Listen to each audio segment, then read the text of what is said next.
Kiss me, I'm Irish. It's St. Patrick's Day today, and for a while now, my Irish friend Johnny and I have been talking about doing this run. So that's just what we're going to do today. Thankfully, with the blessing of the Irish. Hey Johnny, so I did that Fallout New Vegas as a Leprechaun run, and I really need the Irish blessing to do this proper.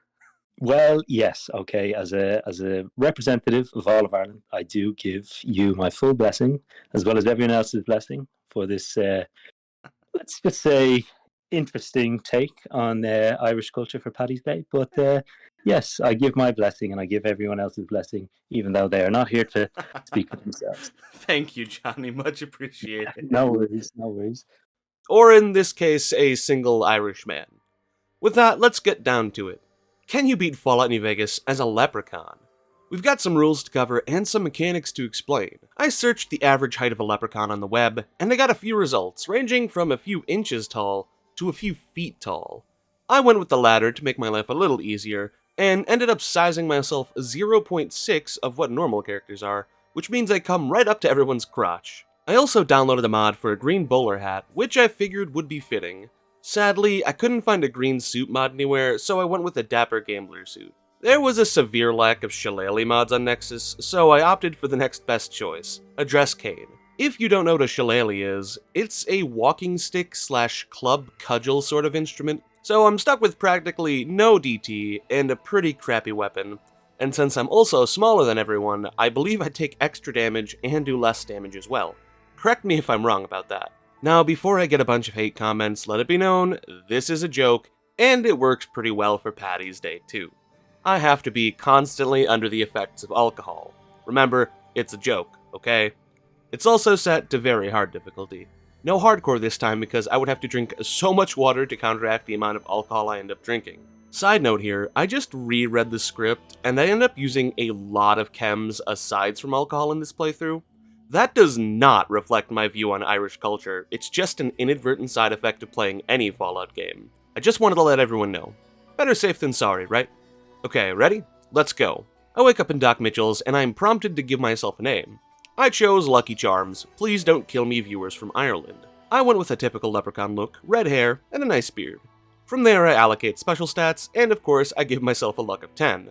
I don't drain charisma for once, since leprechauns can be charming little devils, and the rest were spread out somewhat evenly. I changed my character size, and when I sat in the couch, it engulfed me. I answered Doc Mitchell's questions and picked medicine, melee weapons, and speech as my tag skills. I also picked skilled and built to destroy as my traits. With that done, we can get out of here and get our equipment. The hat I needed was located right behind the gas station, and I did spawn in the dapper gambler outfit and a single dress cane for myself since I really don't like challenges where the first 3 hours revolve around you getting all of your equipment together. They're pretty boring to do after a while. Now that I was set, I went into the saloon and stole all of the alcohol I could. And yes, I drank it on the spot. Once I was done with that, I left Good Springs in search of Benny. What I haven't mentioned yet is that Benny stole my lucky platinum chip, and he had the gall to steal my pot of gold, and I was not going to let that go unanswered. I made sure to stop at John's skydiving shack to test out the dress cane on the powder gangers, and it's actually not too bad. I've used worse at least. I killed a few more powder gangers and a few geckos as usual, and I was in Prim before I knew it. I was pretty surprised that I haven't taken that much damage so far, but that was bound to change quickly. I leveled up after killing the convicts outside and put the points into survival so I could get the hunter perk. It's 100% worth noting that I am playing this challenge with the Tale of Two Wastelands mod installed, so a few of the perks are slightly different, but nothing game-breaking. Also, for some reason I was getting a perk point every level instead of every other level, and I'm not sure why. Sometimes when I start a new game with Tale of Two Wastelands installed, it gives me a perk every level, sometimes it gives it to me every other level. If someone knows what's going on, please let me know in the comments.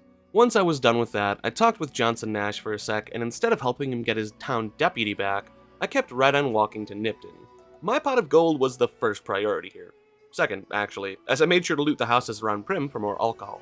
As I moved closer to the dry lake, I was greeted by some rather angry powder gangers. This was the first indication that I was in for some serious trouble, as they almost killed me.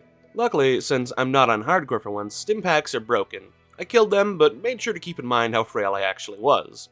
I say that, but in actuality, I absolutely didn't. Fun fact, ants are quite powerful. I did end up killing the majority of them, but was left with no healing supplies, and my cane was nearly snapped in two. I made the executive decision to stop at Mojave Outpost for some much needed repairs before making my way to Nipton. I also bought some more alcohol and stims too. Closer to Nipton, I found Thomas getting murked, so I stepped in after he won and killed him. Easy money. I swear, I so badly wanted to kill Oliver Swanick, but he started running away, and my tiny little legs could not keep up with him, so sadly he gets to live. For now. I mean, he does eventually die to some scorpions, but that's not nearly as fun. Another round of checking the local houses for useful supplies, mostly alcohol, and I met up with Vulpus. I, of course, accepted his quest, but didn't go back to Sergeant Kilborn yet like I normally would. Gotta get my pot of gold back first. In the Valley of the Vipers and Bighorner, I made sure to steer well clear of the Bighorners for once, since I was positive I would get mauled. I went straight for the Vipers, which was also a pretty terrible idea. Why do they always have grenade rifles? Once they were dead, and I was merely dead, I leveled to 3 and put the points into survival. Like I said, for some reason I was getting a perk every level, but whatever I guess, I'll take what I can get. I wanted to get Old World Gourmet, which is why I was leveling survival some more, but I needed an endurance of 6, which I did not have. I went with Thief for some reason, which really pisses me off because I could have totally used some extra endurance or strength from intense training. I was once again low on stims, so I made a trip back to Good Springs to stock up. When I returned to the valley, I was nearly ganked by a Viper with a 44, but I got lucky. Then this Viper just ran past me, and I'm sure glad he did, because that was funny as hell.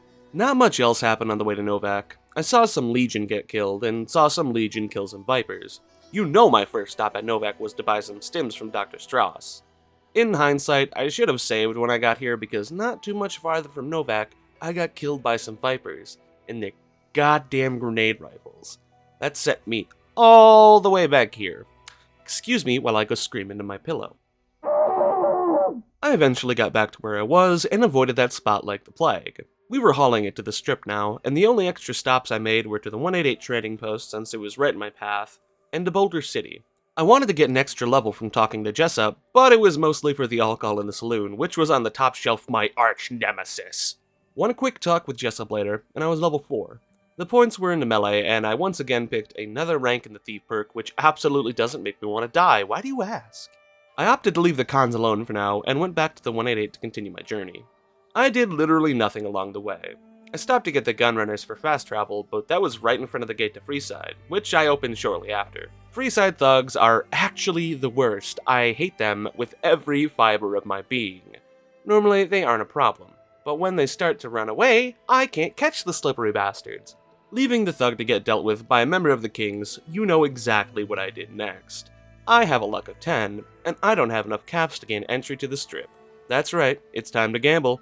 Luck of 10 makes this way too easy, and I get banned from the Wrangler quickly. But now I had enough money to get into the strip, and you know what that means. Yeah, I gambled some more. Yeah, actually a lot more.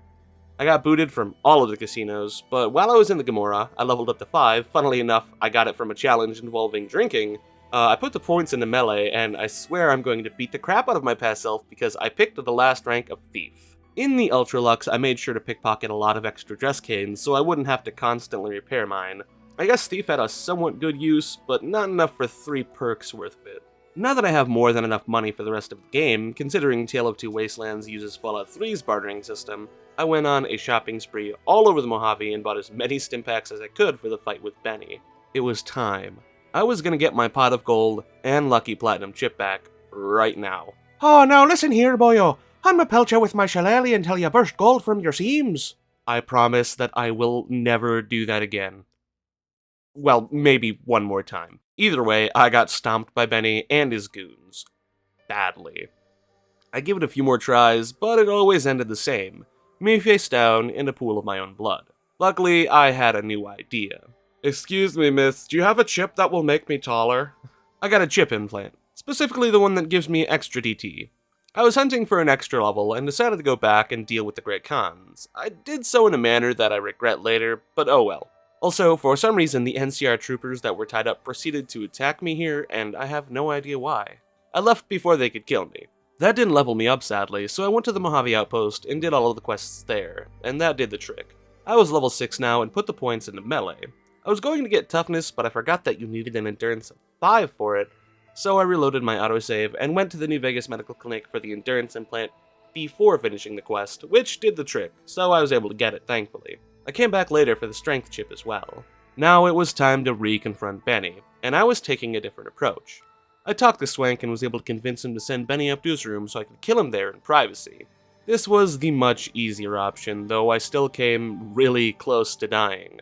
Nonetheless, Benny was dead, and I could get my pot of gold back. I like to store it in the pressure cooker for safekeeping, of course.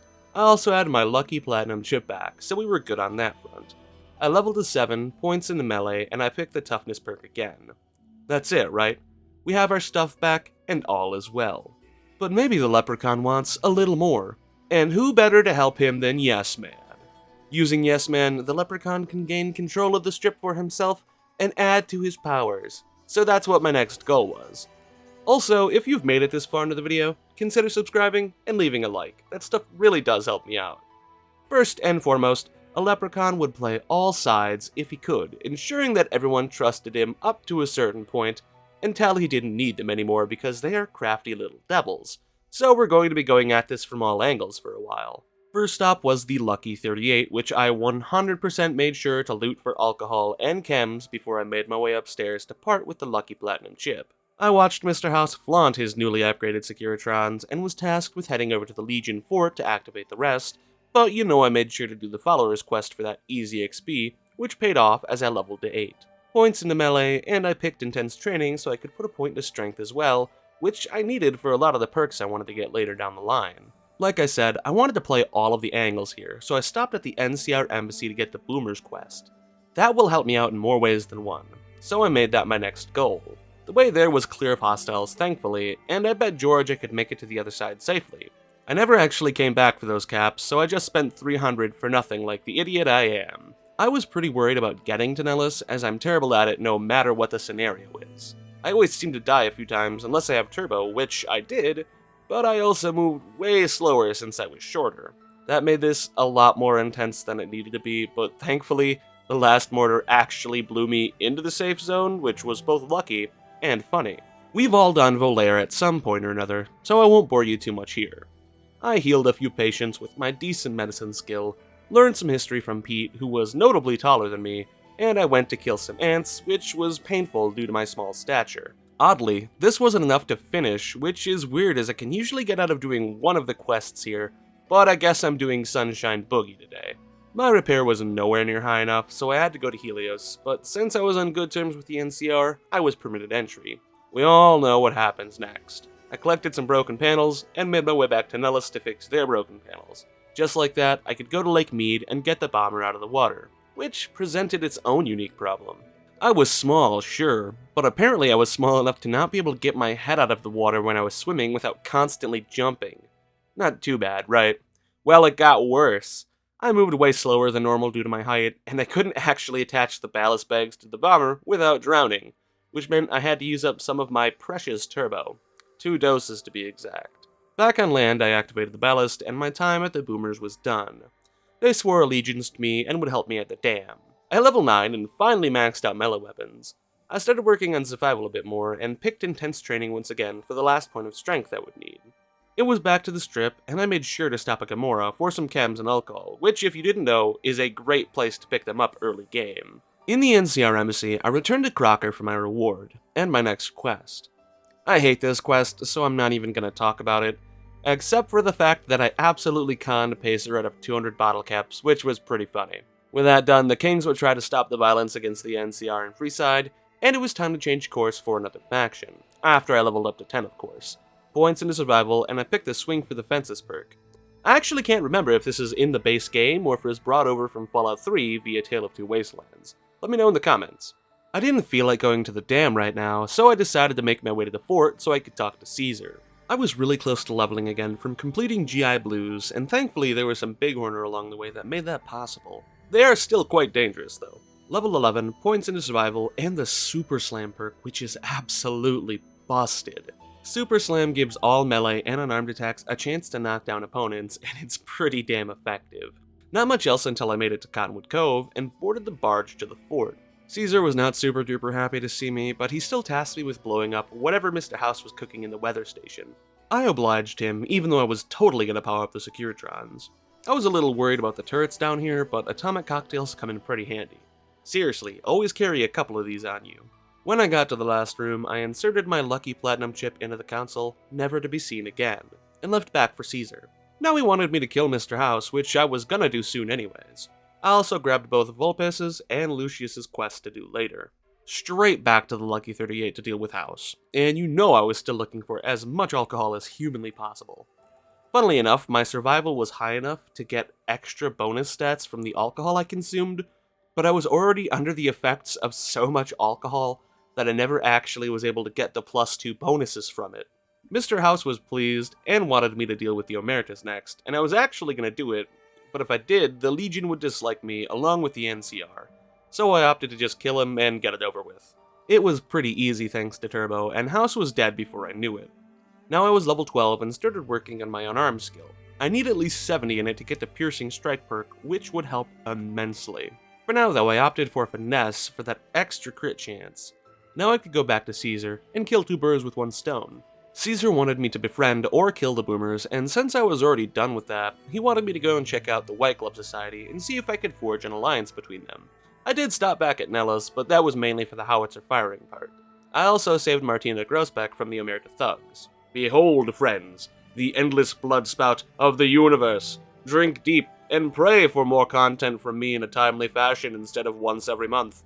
Oh, sorry about that, by the way. I'm trying my best over here. Back to the fort for some menial XP. Seriously, I have to stop doing these 2 quests. Before I went to the Ultralux to start their quest, I foolishly had Yes Man join me at the Lucky 38. It was a very bad move on my part. The Legion hated me now, and would attack on sight along with sending assassins after me, which I can never actually kill in these challenges. I always have way too low of a DT to deal with them. Now that I screwed things up for myself, I went to the Gamora and decided to do their quest line. It was mostly for the booze and chems.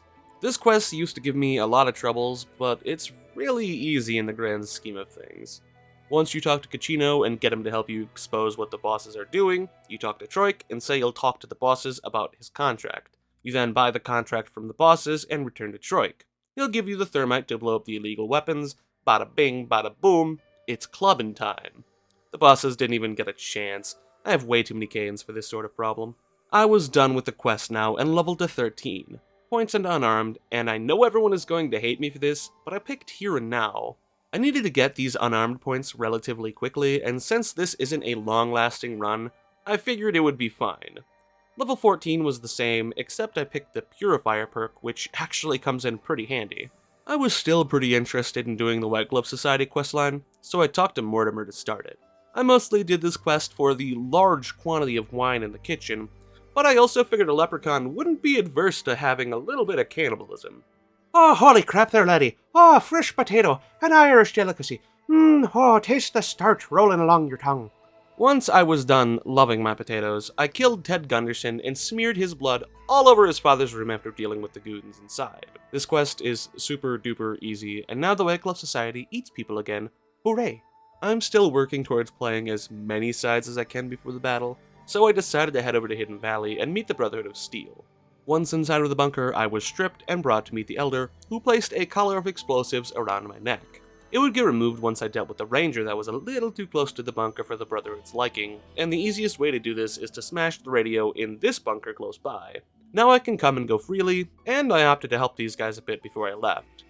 We're not doing the whole quest line, I'm just gonna have the Elder removed and replaced with Harding. To do this, I first have to talk with Harding, after meeting with the Elder once more about grabbing some lost patrol logs. Then I have to isolate the virus in the computer section, which I totally did in one try and absolutely didn't save scum my way through. After that, I'll learn about the chain that binds and go on my merry way collecting the logs. One close by Black Mountain, one in Repcon, and one close to the Boomers. With that done, I return to Harding and he becomes the Elder. I also wanted to join the Brotherhood, so I had to go kill the Van Graffs over at Silver Rush, but I did it in the most enjoyable way possible. Now I was a member of the Brotherhood, and that meant literally nothing in this run. Oh well, more XP, I guess. The last faction I had to meet were the Great Khans, and they were not going to make it easy on me, of course. There were fire geckos, as there usually are, but there were also some Legion assassins, and that was very much an hope. I couldn't face these guys in combat. I would die in seconds. I decided that dealing with a few extra fire geckos wasn't too bad, and took the path into the hills. That worked, but only for a few minutes. Luckily, I was far enough ahead that I was able to get to Red Rock mostly unscathed, though I think at one point there was a guy with a ballistic fist literally right in my heels. There were two reasons I came here. One, I needed to meet the Great Khans, and two, I needed to buy a whole heck of a lot of chems for the final battle at Hoover Dam. I wanted to do Abba Dabba Honeymoon, but since I was vilified, Diane did not trust me enough, sadly.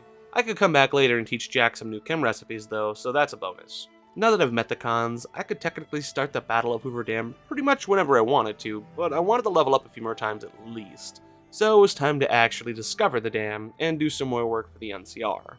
Funnily enough, they wanted me to deal with the Khans. I did not trust myself to kill off the Khans, so I went with the more peaceful route. What in the goddamn? Malcolm Holmes literally just shows up wherever he wants, doesn't he?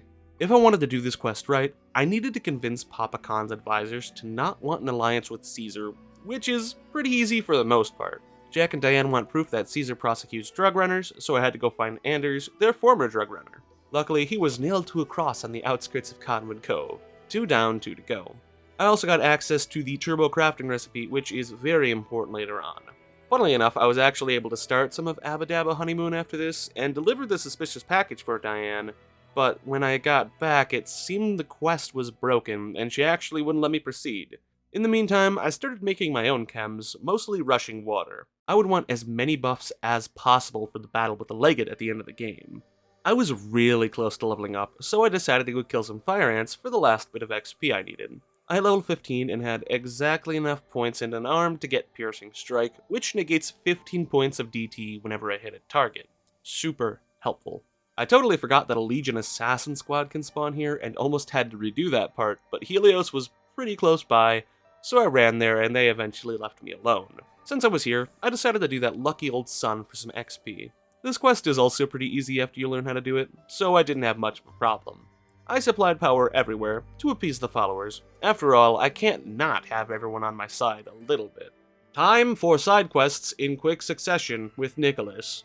I went to the Mormon fort and helped a few addicts get clean for the followers, then I went to the Bison Steve and killed the convicts inside, including Beagle, and then I made Prim Slim Sheriff because it was the quickest solution and everybody loves Prim Slim. Done. Time to continue with the Khan's quest. Pretty much the last hurdle in this quest was getting to Melissa to convince her to speak out against an alliance with the Legion, but this one is never easy. First, I had to kill some giant rad scorpions, and that was not fun, though I did need their poison glands for something later, so it was okay, I guess. The real problem was the Cazadors and Deathclaws. I probably could have ignored the Cazadors, but I also needed their poison glands. Leave your guesses as to why down in the comments. They were a pain in the ass to deal with, but I had some anti-venom, so I was okay. Until I wasn't. I ran out after I killed the last Cazador and thought I was done for, but thankfully, poison wears off eventually. So I was able to out-heal the damage, but that left me with literally nothing for the Deathclaws ahead. The Deathclaws could pretty much one-shot me, but I had a few doses of turbo left, which is really the only reason I made it through here at all. They also leveled me to 16. The points went to science, and I took the Fight the Power perk. Melissa was now spoken to, and all I had to do was go back to Papa Khan and talk to him again. I'm not sure why I didn't have to convince Regis with the slave ledger from the fort, but whatever. I'm not going to complain. All I had to do was find something for the Khans to work towards, and that just so happened to be in the form of a book I got from Ezekiel at the 188 trading post. Back to Papa Khan, and I was done. The Khans would no longer support Caesar, and my work was pretty much done.